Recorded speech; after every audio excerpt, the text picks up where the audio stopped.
네, 전문직업성 세 번째 시간입니다.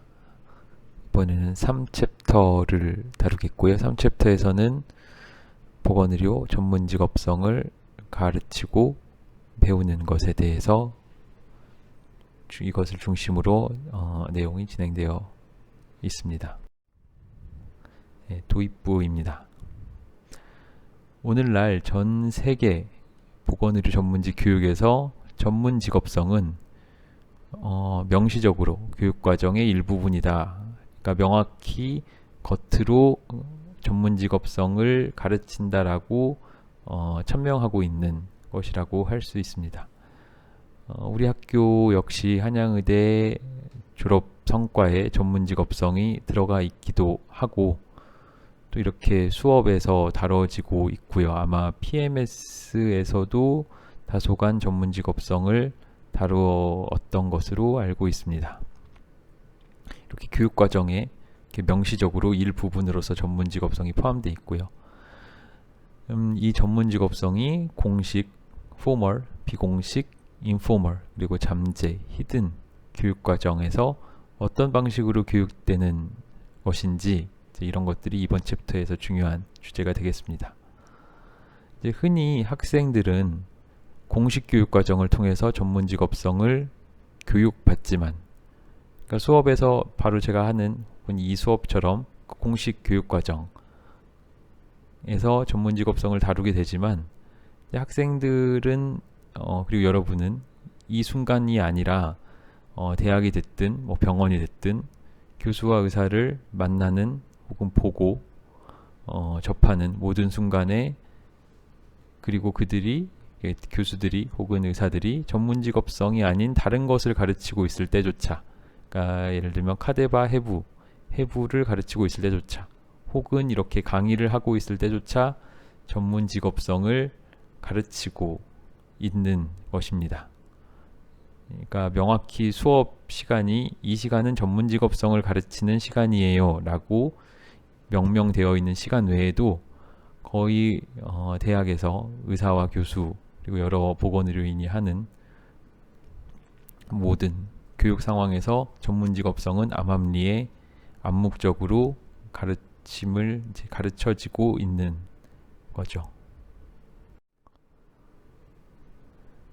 그래서 공식 교육과정, 비공식 교육과정, 잠재 교육과정, 이 각각의 정의에 대해서는 다시 뒤쪽에서 얘기를 하겠지만, 이것들이 서로를 상호 강화할 때는, 그러니까 공식 교육과정이 비공식 교육과정을 강화하고, 혹은 비공식 교육과정이 잠재 교육과정을 강화하고, 그러니까 그것도 긍정적인 방향으로, 학습에 도움이 되는 방향으로 이렇게 강화할 때는 분명히 강력한 학습이 이루어지겠지만, 전문직업성이라는 것을 가르치고 배우는 게 그렇게 간단한 것은 아니라고 지적하고 있습니다.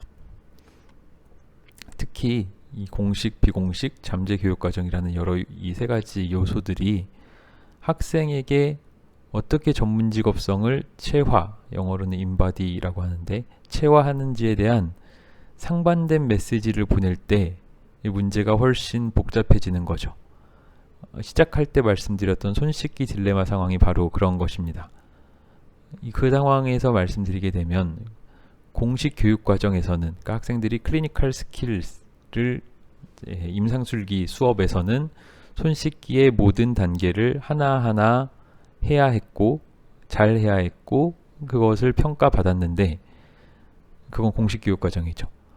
그런데 이렇게 실제 실습을 나가보니 거기 있는 의사 선생님이 그렇게까지 시간을 많이 들이지 말라라고 한 것은 두 가지 교육과정, 그러니까 공식 교육과정과 어떤 비공식 교육과정이 서로 상반된 메시지를 보내는 상황이 된다고 할 수 있습니다. 이런 일은 의과대학 그리고 병원 임상 실습을 거쳐서 아주 흔하게 발생하는 일이기도 합니다. 그래서 가장 기본적인 수준에서 전문직업성은 특정 직업군의 구성원이 스스로의 직무를 통제하면서 수입을 얻는 것을 가능하게 한다는 아주 독특한 특징이 있습니다. 그러니까 스스로의 직무를 통제한다는 말은 내가 무슨 일을 할지 말지에 대한 결정 권한을 어느 정도, 뭐 완벽하게는 아니더라도 적어도 다른 직업군에 비해서는 상당 부분 그거의 결정 자체를 스스로 그 자기 집단 자체가 하는 거죠. 그러니까 내가 무슨 일을 할지 말지 정하면서 동시에 그게 내 수입이 경제적인 것으로 연결이 된다는 아주 독특한 특징이 있고요. 그래서 프라이드슨이라는 이 학자가 전문 직업성의 몇 가지 요소에 대해서 설명한 게 있는데 이 부분은 한번 읽어보시기 바라겠습니다. 그럼 왜 전문 직업성을 가르치고 배우느냐? 그러니까 전문 직업성 교육과정이라는 게 왜 있느냐? 라고 했을 때 이 책에서는 이제 세 가지 정도의 이유를 열거하고 있습니다.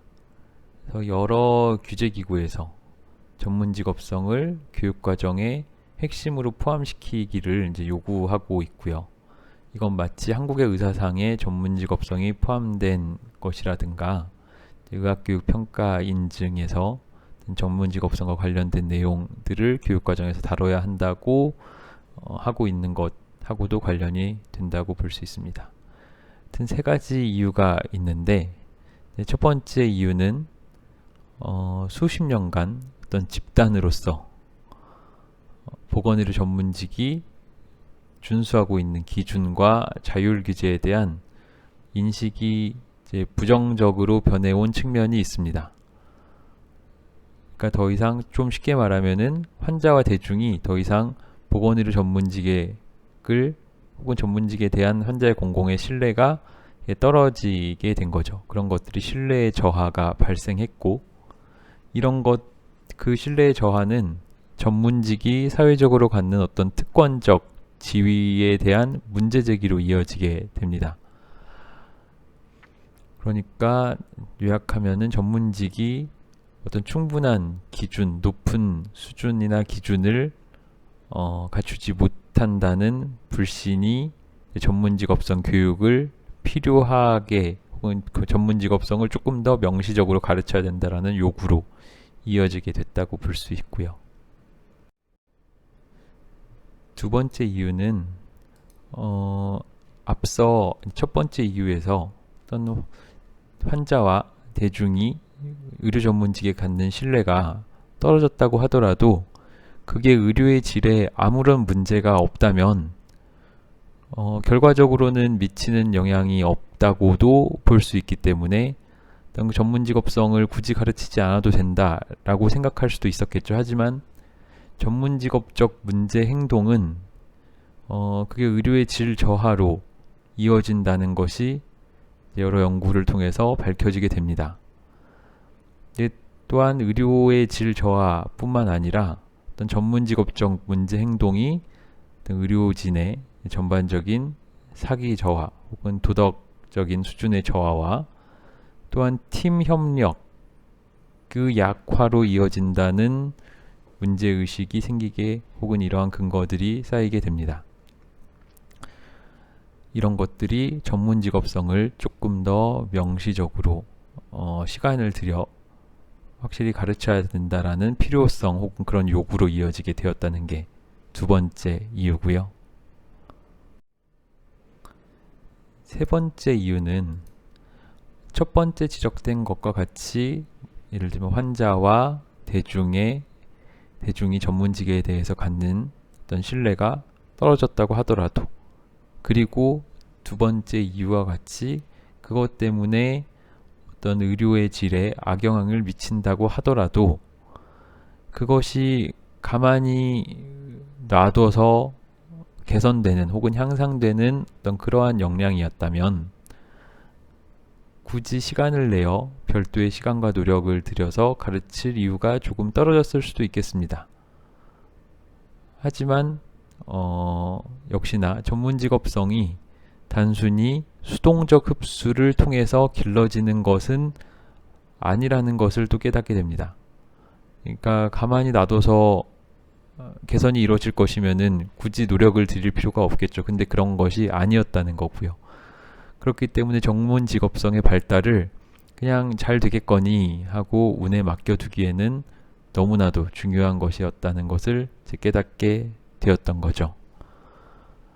그래서 실제로 여러 가지 연구 결과를 살펴보니 전문직업성 교육 과정이 실제로 효과가 있었고, 또 무엇보다 명시적으로 전문직업성을 가르치는, 교육하는 것이 전문직업성과 관련된 문제 해결에, 다양한 문제 해결의 필요 조건으로 인식되어 가고 있기 때문에 이러한 이유들이 전문직업성 교육이 어떤 교육과정의 하나의 중요한 축으로 자리 잡게 된 이유라고 할 수 있겠습니다. 그럼 교육과정, 전문직업성 교육과정이라고 했는데, 교육과정은 혹은 커리큘럼은 무엇이냐라고 했을 때 여기에는 크게 세 가지 요소를 포함하게 됩니다. 네, 공식 교육과정, 비공식 교육과정, 잠재 교육과정이고, 이 용어는 앞에서도 간단히 언급된 바가 있죠. 각각에 대해서 설명해 드리도록 하겠습니다. 가장 먼저 공식 교육과정은 문서화되었고 의도되었고 공식적으로 제공되고 승인이라고 했는데 영어로는 endorse라고 되어 있고요. 이런 교육과정을 이제 공식 교육과정이라고 합니다.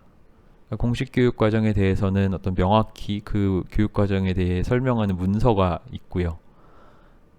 졸업 역량 혹은 졸업 성과, 학습 성과, 이런 시기 성과 이런 단어처럼 어떤 그 교육에 서 의도하는 것입니다. 그러니까 이 교육을 통해서 지향하는 목표가 이거다라고 어떤 의도를 갖고 있는 목표로서의 교육과정이고, 공식적으로 제공되기 때문에 모든 학생들에게, 대체로 모든 학생들이 접근할 수 있는, 그게 필수 과목이든 혹은 선택 과목이든 간에 공식적으로 제공되는 어떤 교육과정이 공식 교육과정이 되겠습니다. 그래서 공식 교육과정에 포함되는 것은 사전에 정해진 교육 방법과 평가 방법, 그리고 어떤 교재라든가 강의 계획서와 학습 목표, 그리고 여기에 더해서 각종 규제 기구에서 정한 전문직업적 기준과 행동 강령 이런 것들이 문서화되어 있고, 이렇게 이런 방향으로 하겠다는 의도가 명확히 있고, 그리고 공식적으로 제공되고 승인된 것이기 때문에 공식 교육과정에 포함되게 됩니다. 그래서 공식 교육과정에서 중요한 것은 명시적인 explicit한 교육과 평가, 이것이 공식 교육과정의 핵심이며, 그 장소는 강의실이 될 수도 있고 어떤 실습실이 될 수도 있고 혹은 임상 현장, 혹은 베드사이드 티칭이라고 하는, 어쨌거나 그 병원과 같은 임상 현장 등도 공식 교육 과정이 이루어지는 중요한 장소가 되겠습니다. 비공식 교육 과정은 기회주의적이라고 되어 있는데 opportunistic이라고 영어로는 하고, 그러니까 이 말의 의미는 모든 학생에게 비공식 교육과정의 기회가 동등하게 제공되지 않는다라는 뜻입니다. 어떤 학생은 운이 좋아서 혹은 운이 나빠서 그럴 기회가 우연히 주어져서 접할 수 있는 교육 내용이 있고, 또 어떤 학생들은 마침 내가 특정 시점에 혹은 특정 시기에 특정 과에 실습을 둘 때 그걸 할 수 있는 혹은 그걸 배울 기회가 없었기 때문에 배우지 못할 수도 있는 그런 것들이 기회주의적이다라는 이제 번역이 담고 있는 의미고요. 그렇기 때문에 이제 idiosyncratic, 특이적입니다. 그러니까 이 어떤 교육이 주어질지 아주 명확하고 구체적으로 혹은 모든 경우에 통일된 일관된 상태의 교육이 아니라 뭐가 주어질지 잘 모르는 거죠.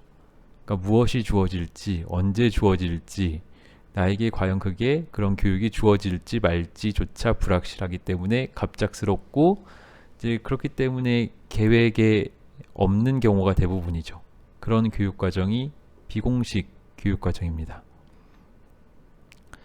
그래서 보통 이제 가르치는 사람과 배우는 사람 사이에서 발생하는 어떤 그런 비공식적인 상황들을 통한 학습이고요. 계획되지 않은 교육이고, 교수자와 학습자의 상호작용을 통해 일어난 아주 우연한 기회에 일어나는 학습을 의미합니다.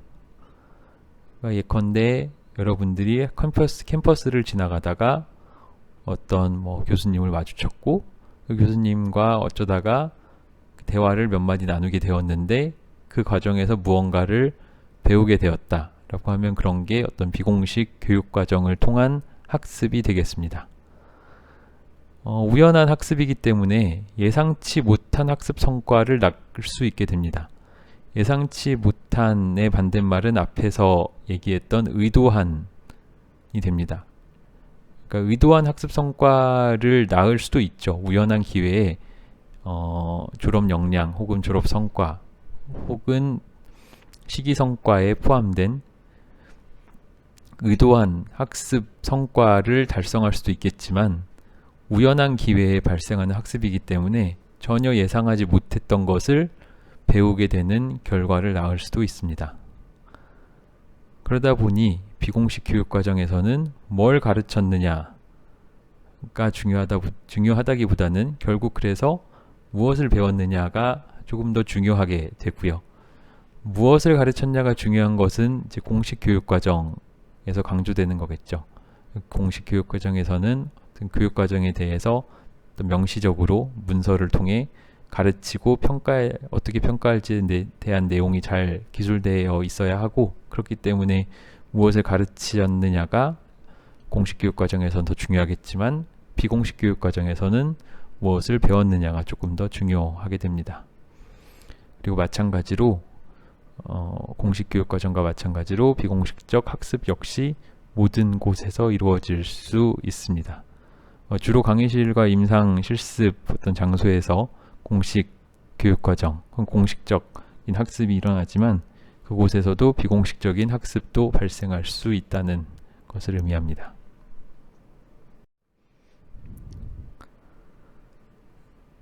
세 번째로 잠재 교육과정 혹은 히든 커리큘럼이라고 하는 것은 성문화되지 않은, 그러니까 글로 쓰여지지 않은 혹은 문서화되어 있지 않은 사회문화적 가치나 규칙이나 가정이나 기대를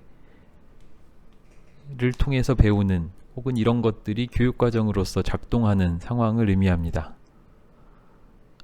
어떤 모든 조직은 어떤 그 조직 문화라는 게 있고, 그 조직 구성원들에게 암묵적으로 기대되는 것들이, 규칙 같은 것들이 있죠. 그런 것들도 일종의 교육과정으로 작동한다는 거고요.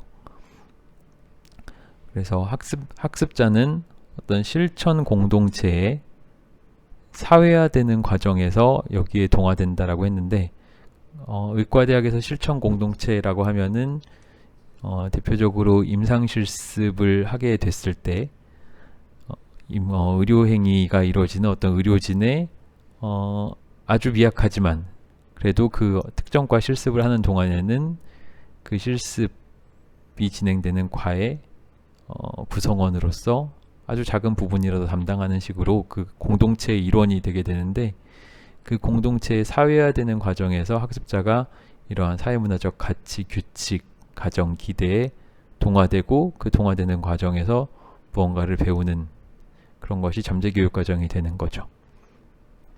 그래서 규범이나 가치나 신념 체계는 교육 과정뿐만 아니라 교육 현장 그리고 의료 현장에서 발생하는 여러 일상적인 사건과 실천과 일상적인 모습에 아주 깊이 새겨져 있습니다. 그렇기 때문에 아주 일상적인 루틴을 통해서 학생들에게 전달되게 되죠. 그 일상적인 관계라든가 어떤 교육과정의 내용을 통해서 학생들은 잠재 교육과정을 끊임없이 학습하게 됩니다.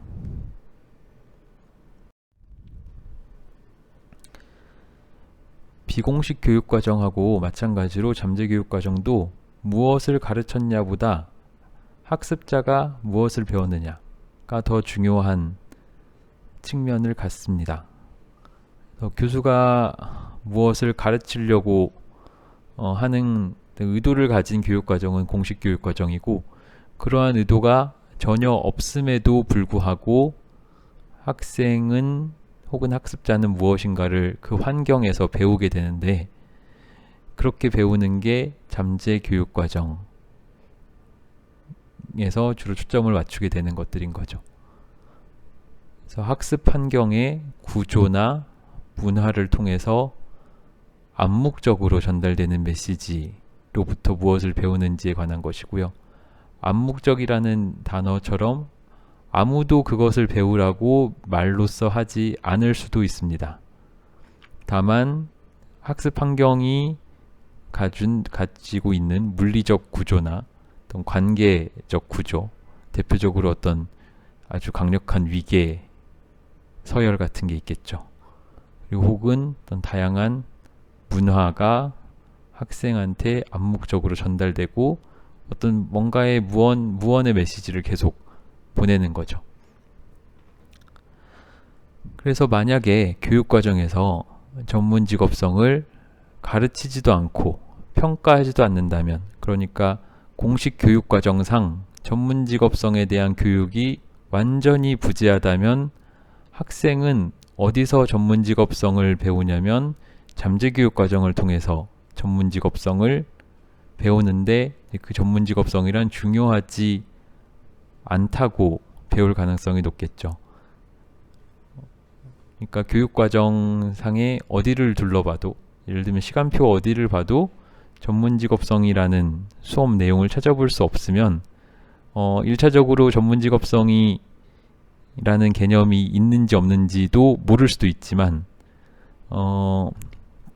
그게 아주 미미하게 포함됐을 때는 이거는 예를 들면 1학년 2학기 과정에서 한두 시간 정도밖에 안 되는 별로 중요하지 않은 거구나 라고 배울 수도 있다는 겁니다. 아무도 그렇게 배우라고 가르친 적도 없고 그렇게 어느 문서에도 써있지 않지만, 그 교육과정의 틀 자체가 학생한테 보내는 메시지가 있는 거죠. 그런 게 모두 잠재 교육과정의 한 가지 형태가 될 겁니다. 반대로 여러분들의 수업 시간표를 보면 아주 많은 시간이 의학적인 지식을 그리고 스킬을 배우는 장기계통 과목으로 채워져 있고, 따라서 여러분들이 그것이 의사가 되는데 대단히 중요하다고 인식하는 것은 어쩌면 당연한 귀결이 됩니다. 교육과정 여러분들이 늘 보는 시간표 자체가 그렇게 짜여져 있으니까요. 근데 여기서 그 반대도 마찬가지라는 것은, 교육과정에서 전문직업성을 아주 많이 가르치고 아주 자주 평가하고, 그리고 그 교육과 평가에 따라서 예를 들면 진급이 오락가락 할 정도가 된다면, 학생의 입장에서는 전문직업성이 어쨌거나 중요하구나 라고 생각을 하게 되겠죠. 물론 그게 나중에 임상실습을 갔을 때 현장에서 보는 것과 완전히 다른 것도 문제가 되겠으나, 적어도 전문직업성을 가르치는 수업이나 과목이 일정 부분 이상 교육과정상의 시간과 위치를 차지하고 있으면 또 그만큼 긍정적인 효과가 있을 수도 있습니다. 그래서 잠재교육과정이라는 것은 무엇이 중요하고 혹은 중요하지 않고 이런 것을 알려주는 교육기관의 혹은 병원의 어떤 모든 기관의 구조와 문화를 의미합니다. 따라서 잠재교육과정은 사실상 모든 곳에 존재한다고 볼 수 있습니다. 그래서 일견 보기에 비공식 교육과정과 잠재교육과정이 좀 비슷해 보이는 측면이 분명히 있습니다. 어쨌거나 둘 다 공식 교육과정은 아니고, 그러니까 학교에서 공식적으로 말하자면 강의계획서, 수업시간표 짜서 가르치는 게 아니라는 측면에서는 유사성이 있긴 하나, 이게 완전히 상호 대체 가능한, 그러니까 완전히 서로 같은 용어는 아니고요. 오히려 분명히 차이가 존재합니다.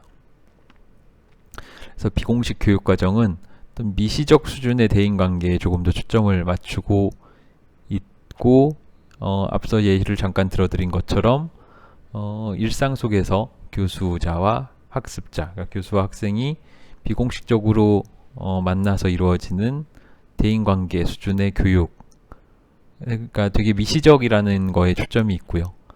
미시적 수준의 대인관계에서 이런 것을 통한 교육이 비공식 교육과정이라면, 잠재교육과정은 상당히 거시적 수준의 무언가를 말합니다. 그러니까 조직의 구조와 문화 같은 것들이 잠재교육과정이고, 따라서 조직 구조라는 것은 예를 들면 이 건물의 물리적 구조와, 병원도 물론이죠.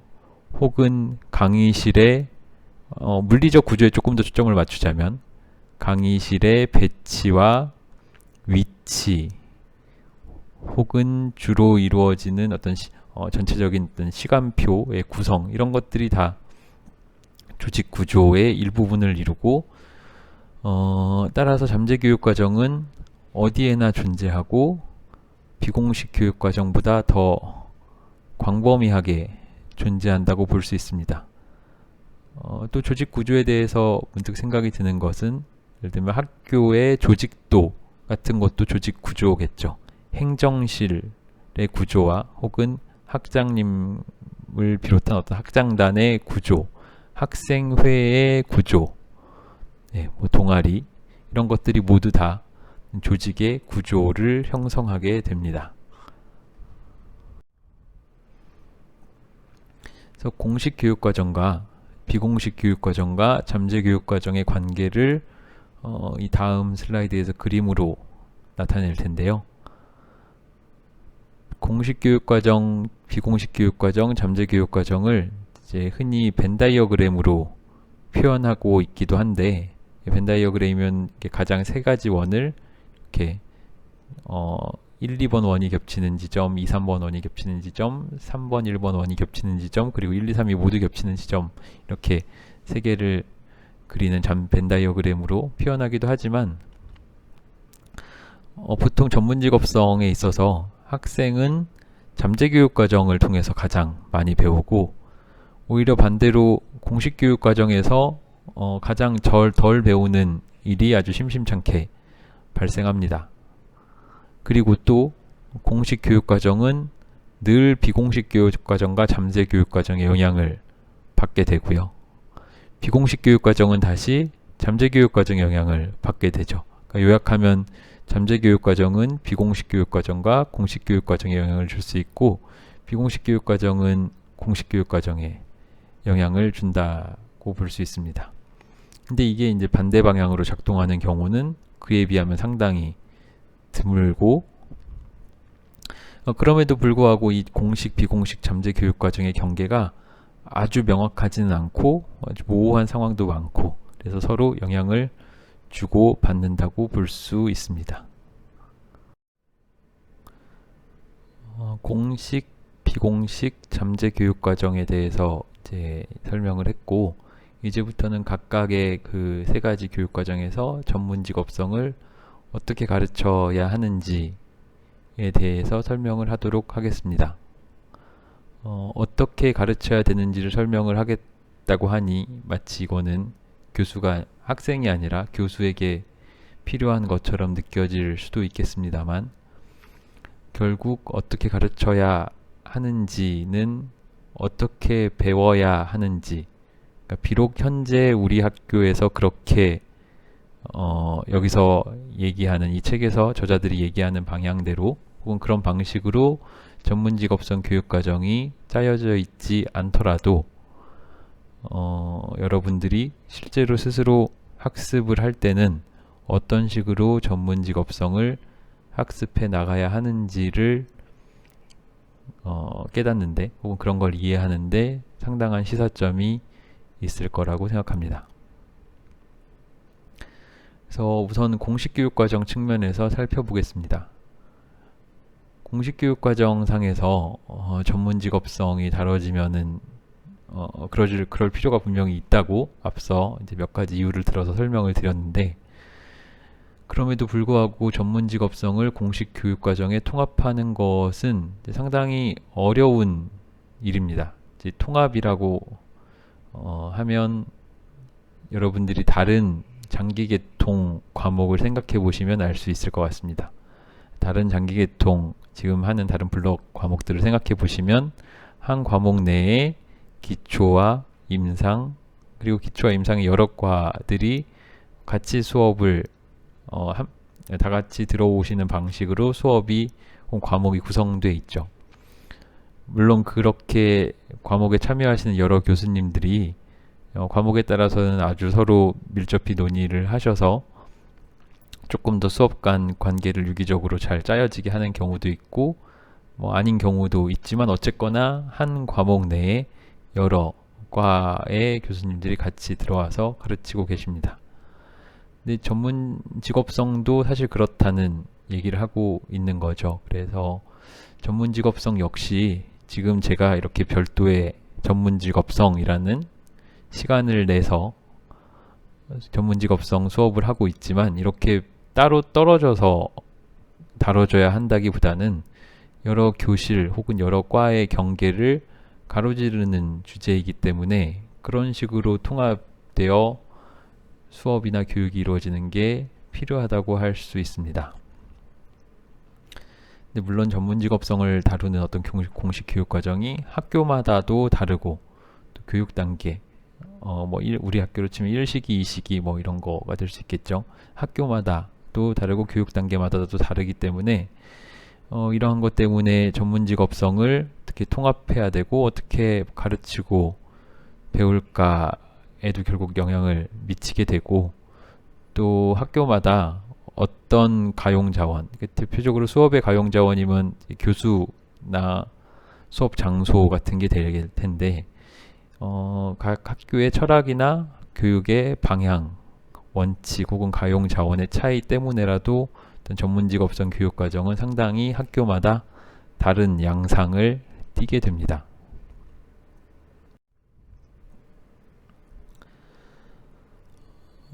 그래서 앞서 이제 교육기관마다 가용자원이나 어떤 철학 혹은 원칙, 여러 어떤 기본적인 특성 차이 때문에라도 전문 직업성 교육이 좀 다양한 방식으로 이루어지는데, 그 차이가 비록 다양하더라도 전문 직업성 교육의 성과에 대해서는 규제기구가 설정한 것 같은 일정 수준 이상의 일관성이 필요하다고 얘기하고 있습니다. 결국 어떻게 가르치든 얼마나 가르치든 그것도 중요하지만, 어떻게 가르치든 얼마나 가르치든 규제기구가 설정한 어떤 최소한의 성과 혹은 목표는 달성해야 할 것이다. 그리고 그게 중요하다라고 강조하고 있는 거죠. 우리나라로 보자면 한국의 의사상이 규제기구 일종의 어떤 규제기구가 설정한 행동 강령과 같은 일정 수준, 어떤 그런 수준이 될 테고, 오리엔테이션에서 보여드린 기본 의학교육 졸업 성과 역시 KAMC 한국의과대학 의전원 협회가 설정한 어떤 교육의 성과가 되겠습니다. 그래서 그런 것들을 최소한 목표로 할 필요가 있어 보이고, 여러분들도 전문 직업성에 대해서 학습을 할 때 학교에서 당연히 이렇게 수업 시간에 다루는 것도 중요하지만, 그런 규제기구, 각종 기구 관련 조직이 설정한 목표가 무엇인지도 같이 참고하시는 것이 좋겠습니다. 공식 교육 과정에서 다양한 교육 방법, 학습 방법은 여러 가지가 있습니다. 그래서 교실 기반의 여러 활동이라고 하면은 워크숍, 토론, 강의, 소그룹 토론 등등이 있고, 역할극이라든가 시뮬레이션을 활용한 것도 있을 수 있고요. 학교에 따라서는 이렇게 예술이나 인문학과 관련된 자료를 활용한 전문 직업성 교육을 하기도 합니다. 당연히 전문 직업성은 어떤 워크플레이스, 그러니까 근무지, 의대로 치면 임상 현장이 되겠죠. 임상 현장 기반의 학습 활동이 전문직업성을 가르치는 공식 교육 과정에서 중요한 역할을 하게 되고, 그때 이건 여러분들이 임상실습을 나갔을 때 하게 되는 여러 가지하고 거기에 그때 하는 것들과 이제 많이 대응이 됩니다.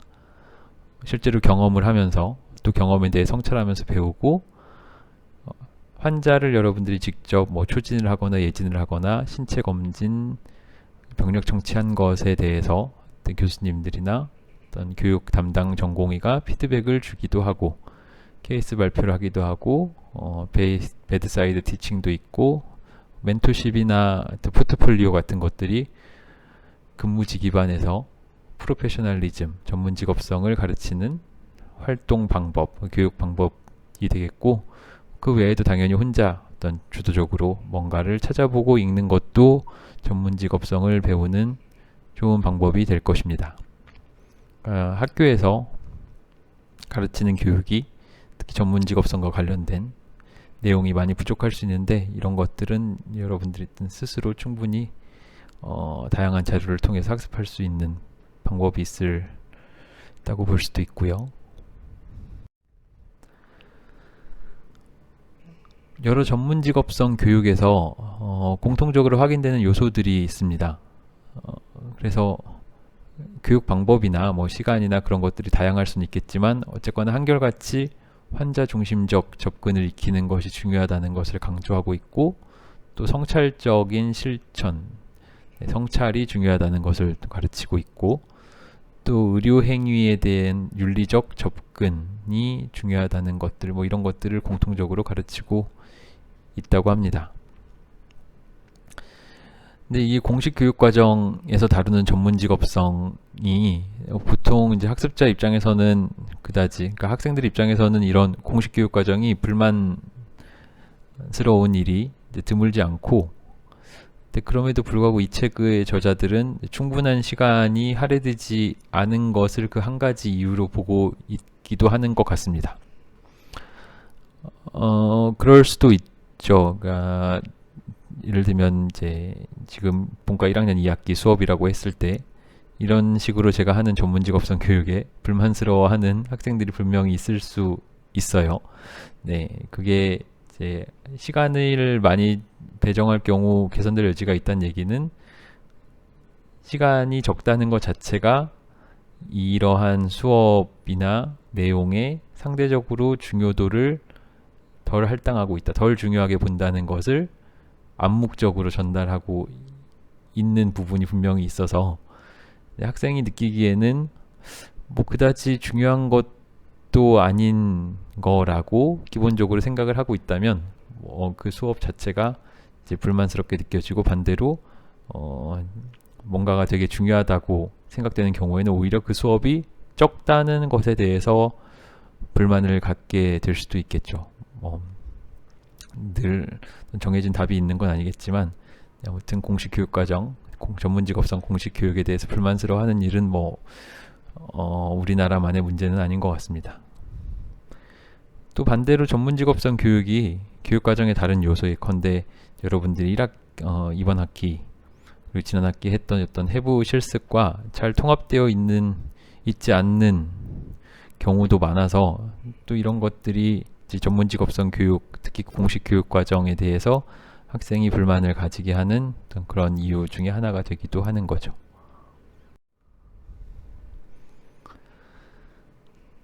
전문 직업성을 가르치는 최선의 방법이 무엇인가? 아마 모든 전문 직업성 교육을 담당하는 사람들이 궁금해하는 걸 거고, 반대로 여러분들 입장에서는 전문 직업성을 배우는 가장 좋은 방법은 무엇인가에 대해서 고민 내지는 궁금해할 수도 있겠죠. 그런데 그런 연구도 많지 않고, 또 있다고 하더라도 이렇게 완벽하게 합의가 될 수가 없는 게, 앞서 말씀드린 바와 같이 학교에 따라서 어떤 원칙이나 철학이나 가용 자원의 차이가 워낙 커서 그 최선의 방법이 있다 한들 이제 적용하기 어려운 점이 있고요. 그럼에도 불구하고 체계적 문헌 고찰, 어떤 문헌 고찰을 여러 문헌을 종합한 바에 따르면 전문 직업성을 개발하는 데 효과적인 방법으로 이런 것들이 있다고 합니다. 우선 스스로 성찰을 하는 것입니다. 성찰은 자기가 자신의 경험에 대해서 깊이 그리고 비판적으로 생각해보는 행동을 말하고, 그 성찰이라는 거를 기본적으로는 개인적인 행위지만 교수가 가능하다면 그 성찰 과정에 어떤 촉진자, 퍼실리테이터 역할을 할 수 있다면 더 좋을 것입니다.